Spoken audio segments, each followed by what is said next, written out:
Good evening বন্ধুরা, আজ হলো 12 জুন শুক্রবার।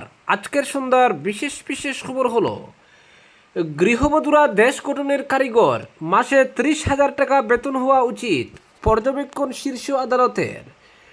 সংসার সামলানো কোনো পেশাগত কাজের চেয়ে কম গুরুত্বপূর্ণ নয়, বরং পরিবার ও সমাজ গঠনের ক্ষেত্রে গৃহবধূদের অবদান অপরিসীম। এমনই তাৎপর্যপূর্ণ পর্যবেক্ষণ করে গৃহবধূদের ভূমিকার নতুন মূল্যায়নের পথ দেখালো দেশের শীর্ষ আদালত। তাদের কাজের স্বীকৃতি দিতে মাসে অন্তত 30,000 টাকা বেতন হওয়া উচিত বলেই মন্তব্য করে সুপ্রিম কোর্ট। বিচারপতি সঞ্জয় করুল এবং বিচারপতি এন কোটেশ্বর সিংয়ের বেঞ্চ এক সড়ক দুর্ঘটনা সংক্রান্ত ক্ষতিপূরণ মামলার রায়ে জানায়, গৃহবধূদের কেবল ঘর সামলানোর মানুষ হিসেবে দেখা উচিত নয়, তারা ভবিষ্যৎ প্রজন্ম গড়ে তোলেন, পরিবারের ভিত্তি মজবুত করেন এবং পরোক্ষভাবে দেশের উন্নয়নেও গুরুত্বপূর্ণ ভূমিকা পালন করেন। সেই কারণেই তাদের দেশ গঠনের কারিগর হিসেবে মর্যাদা দেওয়া উচিত।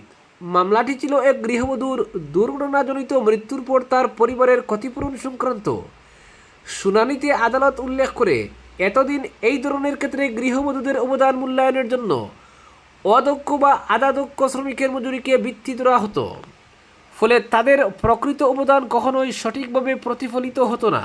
শীর্ষ আদালতের মতে, একজন গৃহবধূর মৃত্যু শুধুমাত্র পরিবারের একজন সদস্যকে হারানো নয়, বরং গোটা পরিবারের যত্ন, পরিচালনা ও মানসিক ভিত্তিকে হারানোর সমান। তাই ক্ষতিপূরণ নির্ধারণের ক্ষেত্রে তাদের অবৈতনিক শ্রমের প্রকৃত মূল্য বিবেচনায় আনা প্রয়োজন। এই প্রেক্ষিতে আদালত নির্দেশ দিয়েছে, সড়ক দুর্ঘটনায় কোনো গৃহবধূর মৃত্যু হলে ক্ষতিপূরণ হিসেবের ভিত্তি হিসেবে মাসিক অন্তত 30,000 টাকা ধরা যেতে পারে। এর ফলে ভবিষ্যতে এ ধরনের মামলায় ক্ষতিপূরণের পরিমাণ উল্লেখযোগ্যভাবে বৃদ্ধি পাওয়ার সম্ভাবনা তৈরি হয়েছে। রায়ে বৈবাহিক সম্পর্ক নিয়ে গুরুত্বপূর্ণ মন্তব্য করেছে আদালত। বিচারপতিরা স্পষ্ট জানিয়েছেন, বিয়ের পর ঘরের সমস্ত দায়িত্ব শুধুমাত্র স্ত্রীর উপর চাপিয়ে দেওয়া যায় না। সংসার পরিচালনা স্বামী স্ত্রীর যৌথ দায়িত্ব। কোনো মহিলা যদি সংসারের পাশাপাশি নিজের পেশাগত বা ব্যক্তিগত লক্ষ্য পূরণ করতে চান, তবে তাদের পরিবারের প্রতি অবহেলা করা নিষ্ঠুরতা হিসেবে দেখা যাবে না। অপরদিকে চাপবে না নতুন কর, বাজেটে রাজস্ব বৃদ্ধিতে জোর দেবে সরকার। নির্বাচনী প্রতিশ্রুতি রূপায়ণ করতে কাড়ি কাড়ি টাকার প্রয়োজন, তাই রাজ্যের নিজস্ব রাজস্ব বৃদ্ধিতে জোর দেবে সরকার। রাজ্য বাজেটে রাজস্ব বৃদ্ধির দাওয়াই পেশ করবে নতুন অর্থমন্ত্রী। কিন্তু চড়া মূল্য বৃদ্ধির বাজারে জনগণের উপর নতুন করে করের বোঝা চাপানোর পক্ষপাতী নয় নতুন সরকার।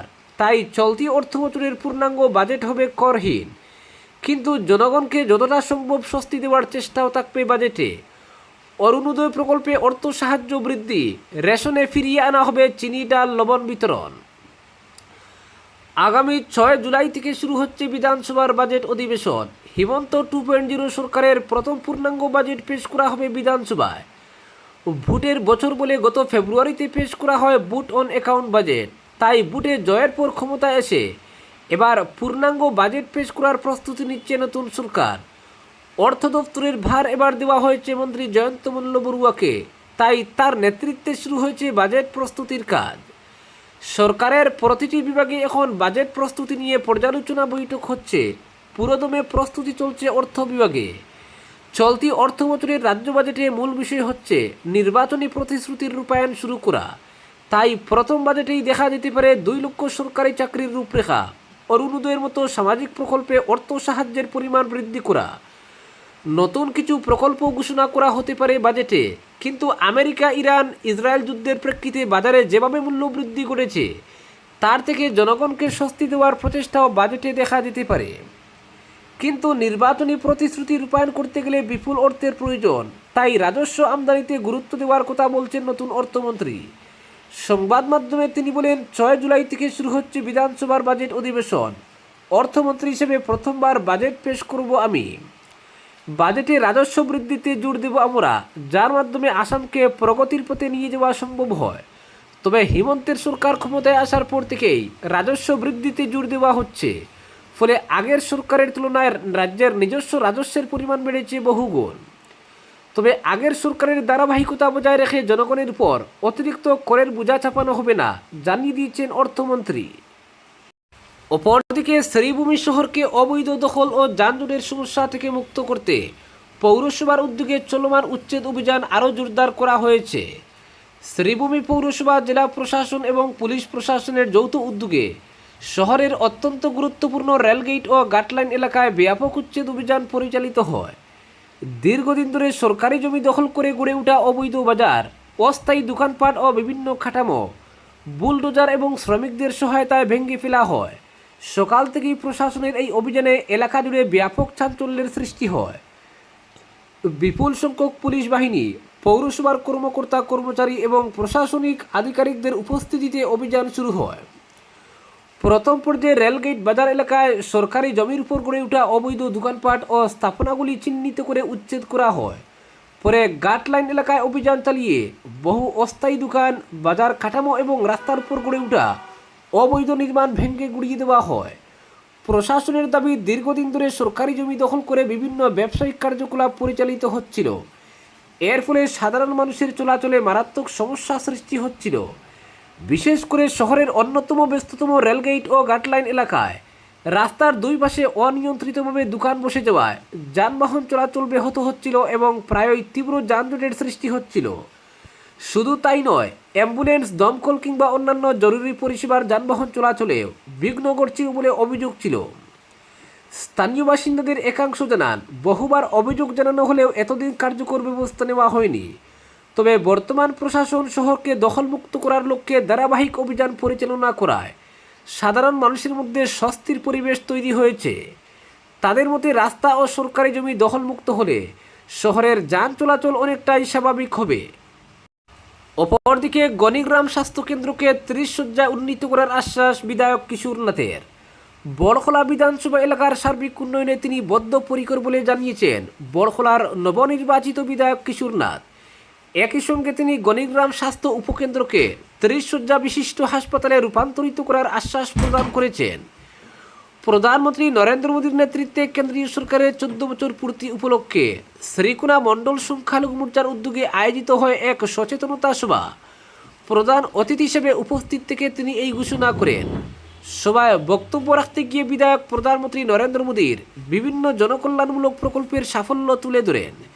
তিনি দাবি করেন, কেন্দ্র সরকারের বিভিন্ন উন্নয়নমূলক কর্মসূচির ফলে দেশের সাধারণ মানুষের জীবনযাত্রার মান উন্নত হয়েছে। বিশেষ করে স্বচ্ছ ভারত অভিযানের মাধ্যমে দেশের পরিচ্ছন্নতা ব্যবস্থায় আমূল পরিবর্তন এসেছে বলেও তিনি উল্লেখ করেন। এলাকার জনগণের দীর্ঘদিনের দাবি অনুযায়ী গণিগ্রাম স্বাস্থ্য উপকেন্দ্রকে 30 শয্যা বিশিষ্ট হাসপাতালে উন্নীত করার জন্য প্রয়োজনীয় পদক্ষেপ গ্রহণ করা হবে বলে তিনি আশ্বাস দেন। অপরদিকে শিক্ষা লাভের জন্য যাতায়াত বাধা হতে পারে না, কার্যত এই লক্ষ্যে চা বাগানের প্রতিটি ছাত্রছাত্রীর বিদ্যালয়ে নিরাপদ ও নিয়মিত উপস্থিত নিশ্চিত করতে বুধবার থেকে চালু হয়েছে নিরাপদ পরিবহন ব্যবস্থা। এদিন মুখ্যমন্ত্রী হিমন্ত বিশ্ব শর্মা সামাজিক মাধ্যমে এই প্রকল্পের উল্লেখ করে বলেন, 10 জুন থেকে চালু হওয়া এই সুবিধা 2027 সালের 31 মার্চ পর্যন্ত অব্যাহত থাকবে। মুখ্যমন্ত্রী হিমন্ত বিশ্ব শর্মা সামাজিক মাধ্যমে চা বাগানের শিক্ষার্থীদের এই সুবিধার উল্লেখ করার পর শিক্ষামন্ত্রী রনজ পেগুও এই প্রকল্পের কথা সামাজিক মাধ্যমে উল্লেখ করেন। বিদ্যালয় পরিচালন সমিতির মাধ্যমে স্থানীয়ভাবে এই পরিবহনের ব্যবস্থা করা হবে। চা বাগানের প্রত্যেক শিক্ষার্থীর জন্য শিক্ষাবর্ষে 5,400 টাকার আর্থিক সহায়তা দেওয়া হবে। রাজ্যের 11টি জেলার 198টি বিদ্যালয়কে এই প্রকল্পের অন্তর্ভুক্ত করা হয়েছে। এ প্রসঙ্গে শিক্ষামন্ত্রী রনজ পেগু সংবাদ মাধ্যমকে জানান, বিদ্যালয় এমালগেটেড করার সময় শিক্ষা বিভাগ প্রত্যক্ষ করেছিল যে বহু বিদ্যালয়কে অন্য বিদ্যালয়ের সঙ্গে একত্রিত করার ফলে একাংশ ছাত্রছাত্রীর যাতায়াতের অসুবিধার অভিযোগ উত্থাপন করছেন অভিভাবকরা। এই অভিযোগ পরীক্ষা করার পর দেখা গেছে সত্যি একাংশ শিক্ষার্থী বিদ্যালয়ে আসতে সমস্যার সম্মুখীন হচ্ছে। তাই সরকার বিষয়টি গুরুত্ব উপলব্ধি করে এই প্রকল্প 10 জুন থেকে পরীক্ষামূলকভাবে চালু করেছে। পরীক্ষামূলক এই প্রকল্পের মাধ্যমে চা বাগানের শিক্ষার্থীদের বিনামূল্যে পরিবহনের সুবিধা দেওয়া হয়েছে। 10 জুন থেকে 10,000 বাস বিনামূল্যে চা বাগানের শিক্ষার্থীদের আনা নেওয়া শুরু করেছে। বিনামূল্যের এই পরিবহন সুবিধা অভিভাবকরা কীভাবে গ্রহণ করবেন তার উপর নির্ভর করবে প্রকল্পের ভবিষ্যৎ। 11 জেলার চা বাগান অঞ্চলে প্রত্যেক শিক্ষার্থীর পরিবহনের জন্য বছরে ব্যয় ধার্য করা হয়েছে 5,400 টাকা। ছাত্রপিছু মাসে ব্যয় হবে ৬০০ টাকা। সমগ্র শিক্ষা অভিযানের বাজেট থেকে এই অর্থ খরচ করা হবে বলে জানিয়েছেন শিক্ষামন্ত্রী পেগু। অপরদিকে রাজ্য সরকারের উচ্চাকাঙ্ক্ষী প্রকল্প গৌরবপথ উদ্বোধনের রেশ কাটতে না কাটতেই তাসের গোড়ের মতো ভেঙে পড়ছে এর পরিকাঠামো। শিলচর দেবদূত পয়েন্ট থেকে সার্কিট হাউস রোড পর্যন্ত বিস্তৃত এই আধুনিক ফুটপাতের কাজ শেষ হওয়ার 2 মাস পেরোতে না পেরোতেই লোহার সুদৃশ্য রেলিং উপড়ে গিয়ে এক বিপজ্জনক পরিস্থিতির সৃষ্টি করেছে। কোটি কোটি টাকা ব্যয়ে নির্মিত এই প্রকল্পের এমন বেহাল দশা দেখে স্বাভাবিকভাবেই পূর্ত বিভাগের কাজের গুণমান এবং সরকারি অর্থের সদ্ব্যবহার নিয়ে প্রশ্ন তুলতে শুরু করেছেন স্থানীয় নাগরিকরা। এক পথচারী অল্পের জন্য বড়সড় দুর্ঘটনার হাত থেকে রক্ষা পাওয়ার পর বিষয়টি নিয়ে জনমনে তীব্র ক্ষোভের সঞ্চার হয়। ওই পথচারীর অভিযোগ, বিধানসভা নির্বাচনের ডামাডোলের সুযোগ নিয়ে অত্যন্ত তড়িঘড়ি করে এই নির্মাণ কাজ শেষ করা হয়েছিল। রাজ্য সরকার পর্যাপ্ত তহবিল বরাদ্দ করলেও নির্মাণের দায়িত্বে থাকা পূর্ত বিভাগ এবং সংশ্লিষ্ট ঠিকাদার গোষ্ঠী অত্যন্ত নিম্নমানের কাজের নজির গড়েছেন। ফলে মাত্র 60 দিনের ব্যবধানেই ফুটপাত সহ এর শোভাবর্ধক রেলিং আলগা হয়ে পড়ছে। সচেতন মহলের মতে বিভাগীয় কর্মকর্তাদের একাংশের প্রচ্ছন্ন মদত ছাড়া সরকারি অর্থের এমন নয় ছয় সম্ভব নয়। সাধারণ মানুষের করের টাকায় উন্নয়নের নামে যে ব্যাপক বরাদ্দ দেওয়া হয়েছিল তার সিংহভাগই প্রকৃত নির্মাণ কাজে ব্যবহৃত হয়েছে কিনা তা নিয়ে সন্দেহ দেখা দিয়েছে। অভিযোগ উঠেছে, সরকারি অর্থ পকেটে পুড়তে গিয়ে জননিরাপত্তাকে তুচ্ছ জ্ঞান করে দায়সারাভাবে এই মডেল রাস্তা গড়ে তোলা হয়েছে। পরিস্থিতি বিবেচনায় সংশ্লিষ্ট উচ্চপদস্থ কর্তৃপক্ষের দৃষ্টি আকর্ষণ করে অবিলম্বে এই প্রকল্পের ত্রুটি সংশোধনের দাবি জানিয়েছেন ভুক্তভোগী শহরবাসী। উল্লেখ্য, গুজরাট ও রাজস্থানের মতো উন্নত রাজ্যগুলোর সুপরিকল্পিত নগর কাঠামোর আদলে শিলচরে এই গৌরবপথ নির্মাণের উদ্যোগ নেওয়া হয়েছিল। দেবদূত মোড় থেকে অন্নপূর্ণাঘাট দুধপাতিল সেতুর সংযোগস্থল পর্যন্ত প্রায় 750 মিটার দীর্ঘ এই রাস্তার জন্য সরকার 4,30,00,000 টাকা বরাদ্দ করেছিল। 3,95,00,000 টাকা ব্যয়ে সম্পন্ন হওয়া এই প্রকল্পের মূল আকর্ষণ ছিল উত্তরপ্রদেশের মুরাদাবাদ থেকে আনা প্রায় 70টি অ্যান্টিক স্ট্রিট লাইট এবং রকমারি টাইলস বিছানো রেলিং পরিবেষ্টিত ফুটপাত। একটি সুশৃঙ্খল ও আধুনিক পরিকাঠামো উপহার দেওয়ার কথা থাকলেও নির্মাণের পরিকাঠামোগত দুর্বলতা এখন শহরবাসীর কাছে আতঙ্কের কারণ হয়ে দাঁড়িয়েছে। আজকের বিশেষ সংবাদ এখানেই সমাপ্ত।